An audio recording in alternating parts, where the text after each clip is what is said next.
Picture this. It's the year 1324, and a king is starting a massive journey right across the searing sands of the Sahara Desert.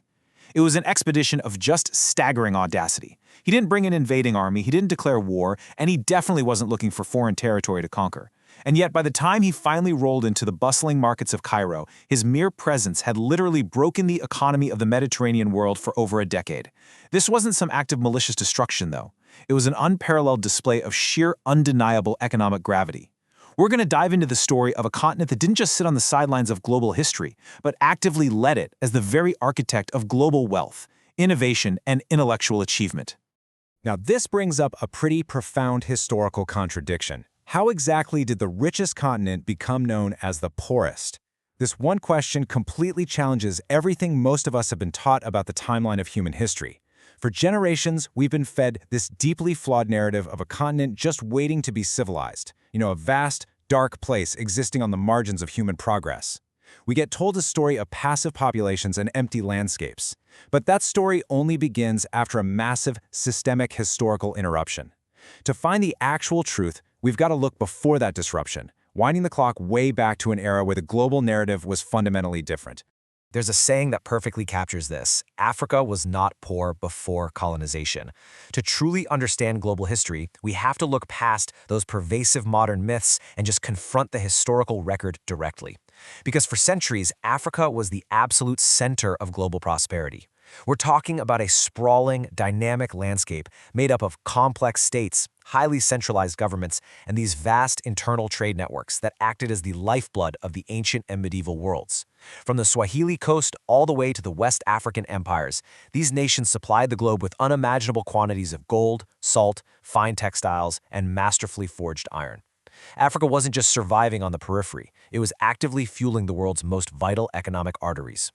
So let's dive into our first section, the definition of wealth. We're going to look at an era of economic supremacy where African empires didn't just participate in global trade, they completely defined it. Long before Europe's Renaissance even started to stir, the geopolitical landscape of the ancient world was anchored by four great, undisputed powers. Back in the 3rd century, the Persian prophet Mani famously recognized the kingdom of Aksum, which was located in the Horn of East Africa, as one of the top 4 global powers on Earth. They were sitting right up there alongside the empires of Rome, Persia, and China. Aksum was a cosmopolitan marvel. They controlled this massive, incredibly lucrative trade network bridging the Red Sea and the Indian Ocean. Their economic influence was so vast and deeply respected that they minted their own gold and silver currency. And archaeologists have actually excavated those coins as far away as the southern tip of India. They were a cornerstone of global commerce. 60,000. That is the staggering scale of Emperor Mansa Musa's legendary pilgrimage to Mecca in 1324. He didn't just travel. He moved a self-contained, breathing city of 60,000 people across the hostile, shifting dunes of the Sahara Desert. Just think about the sheer logistical mastery required to pull off an operation like that. We're talking about tens of thousands of elite soldiers, esteemed scholars, wealthy merchants, and a seemingly endless train of thousands of camels, all crossing one of the most unforgiving, searing environments on the planet with absolute military precision. This wasn't merely a royal procession. It was an entire sovereign nation on the move. And they were carrying up to 30,000 pounds of gold dust. Sit with that staggering payload for a second. Try to comprehend the sheer economic density moving across the sand. While fragmented European kingdoms were desperately struggling to mint mere copper and silver coins to pay for their localized skirmishes, the Mali Empire was basically acting as the central bank of the medieval world. Mali controlled nearly half of the entire world's known gold supply. They were the very definition of wealth itself, quietly turning the wheels of vast economies in the Middle East and the Mediterranean, all without the rest of the world even knowing the exact, heavily guarded locations of their prolific mines. Right at the absolute vanguard of this massive procession were 500 slaves, each one carrying a 4-pound solid gold staff catching the blinding desert sun. When Mansa Musa finally arrived in Cairo, which was the beating heart of the Islamic world's economy at the time, the shock to their system was immediate. He spent so extravagantly, pouring so much gold into the local markets that he caused massive decade-long inflation. The price of gold plummeted across the Mediterranean because he literally flooded the market. But make no mistake, this wasn't reckless spending. It was a brilliant, highly calculated display of geopolitical soft power, He forced the entire known world to acknowledge Mali as an undeniable, sophisticated global superpower. Which brings us to our next section, a legacy of letters. Because lasting empires are never built on gold alone, right? They require robust systems, governance, and a monumental foundation of intellectual capital. The ink of the scholar is weightier than the blood of the martyr. This was the guiding philosophy of the era, articulated so powerfully by the renowned Timbuktu scholar and Professor Ahmed Baba. It perfectly captures the mindset of a society deeply anchored in written knowledge. Timbuktu wasn't just a wealthy trading post. It became a thriving intellectual metropolis, where books and original, handwritten manuscripts were actually considered far more valuable and profitable than gold itself. The intellectual culture was so intensely revered there that thousands of scholars meticulously debated complex philosophy, intricate jurisprudence, and cutting-edge science right in the grand courtyards and mosques.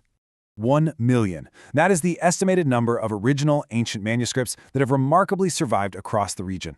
For centuries, there's been this widespread, damaging historical myth that Africa's intellectual heritage was either entirely non-existent or relied solely on oral tradition. But this staggering number proves otherwise. And they weren't kept in unbreachable, climate-controlled national vaults either. They were buried deep in the sand, hidden away in wooden trunks, and fiercely protected by local families generation after generation. These texts survived devastating floods, intense fires, and the targeted pillaging of the colonial era. This massive, enduring archive stands as undeniable proof of a deeply entrenched culture of literacy, meticulous archiving, and rigorous peer-reviewed scholarship. And they certainly weren't just writing poetry or doing basic arithmetic. These surviving texts at the prestigious University of Senghor, which at its absolute peak housed 25,000 students, during a time when Oxford had maybe 1,500, detail highly complex advanced studies.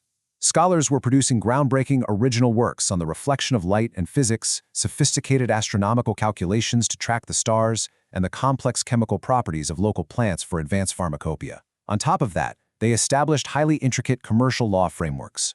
These weren't just simple bartering rules. We're talking about detailed legal doctrines covering the strict validity of international contracts, conflict resolution, and even the mental competency required to conduct business. It was an incredibly highly regulated, thoroughly modern intellectual society. Now, moving on to our third section, Masters of the Forge. This immense intellectual rigor naturally extended from the libraries right into the physical world, driving some absolutely breathtaking technological mastery. First off, we've got to completely dispel the enduring myth of barred technology. If you trace the centuries from 3000 BCE with Egyptian bronze, through 500 BCE with Meroe iron, all the way to the 13th century with the Benin bronzes, African societies developed completely independent and highly advanced metallurgical traditions over millennia. From the precise calculated control of copper-tin alloys in the ancient Nile Valley to the distinctly unique high-heat ironworking cultures that flourished south of the Sahara, African artisans weren't simply imitating European or Asian techniques. They were pioneering on their own unique technological pathways, discovering metallurgical secrets that the rest of the world hadn't even fathomed yet. Through the ingenious bloomery process, artisans achieved something truly extraordinary. Down in the kingdom of Kush, the blistering heat of the city of Meroe's furnaces became so industrially advanced that historians often call it the Birmingham of ancient Africa. By subjecting raw iron oxides to incredibly precise temperatures and perfectly controlled reducing conditions inside these towering furnaces, they didn't just forge basic tools, they mass-produced high-quality carbon steel. And the sheer awe-inspiring scale of their industrial operation is literally still visible to the naked eye today. It's preserved in the sweeping landscape as these massive, ancient slag mounds that stretch right across the desert. Further south, the Kingdom of Benin reached an absolute metallurgical apex, utilizing a technique known as lost wax casting. Now, this is an incredibly demanding, unforgiving process. It requires immense skill to manage the extreme fragility of the wax molds, right alongside the precise temperature control needed for the molten bronze. The legendary Benin bronzes were crafted with such astonishing precision, structural integrity, and exquisite detail that modern metallurgists, fully equipped with contemporary technology and advanced computer modeling, actually struggle to reproduce their remarkably thin-walled designs today. This wasn't merely beautiful decorative art, it was cutting-edge technological engineering that pushed the very boundaries of what metal could do. Which brings us to our final section, the Great Interruption. We have to address the tragic turning point. How exactly did a continent boasting such incredible economic, intellectual, and technological dominance lose its trajectory? Well, before colonization, the continent was this vast, vibrant web of internal, interconnected trade networks. The ancient trans-Saharan routes and winding river highways connected the continent north to south and east to west, promoting shared resources, rich cultural exchange, and fierce economic independence. The wealth generated in Africa stayed in Africa, circulating and building local empires. But when colonial policies arrived, they systematically and violently rewired these complex internal engines. They dismantled that continental web and forcefully turned the economies outward. They redesigned them entirely for the singular purpose of extraction and the mass export of raw, unprocessed materials directly to European markets. The cost of this forced intervention was just staggering and generationally devastating. Local African industries that once proudly produced value-added goods like fine woven textiles, highly processed iron and steel, and advanced agricultural surpluses were intentionally and systematically dismantled to prevent any competition with European factories. The highly organized local systems of governance, complex taxation, and indigenous law were completely erased. In their place, aggressive administrative structures were built solely to extract wealth at all costs. This definitely wasn't a noble process of civilization bringing light to the dark. It was the deliberate, systemic breaking of a highly integrated global economic powerhouse. So I want to leave you with this final thought. When we look at the continent of Africa today and we so casually apply the label developing, we must profoundly shift our perspective and ask ourselves, what exactly is it recovering from? Because the historical record is abundantly clear. Africa's current economic challenges are not some inherent natural condition, but the direct, lingering result of a massive, intentional, systemic interruption. We absolutely have to remember the undeniable truth hidden in those preserved manuscripts, buried in the ancient slag mounds, and recorded in the awe-inspiring inflation of medieval Cairo. We must remember that when Africa led, the world tasted prosperity.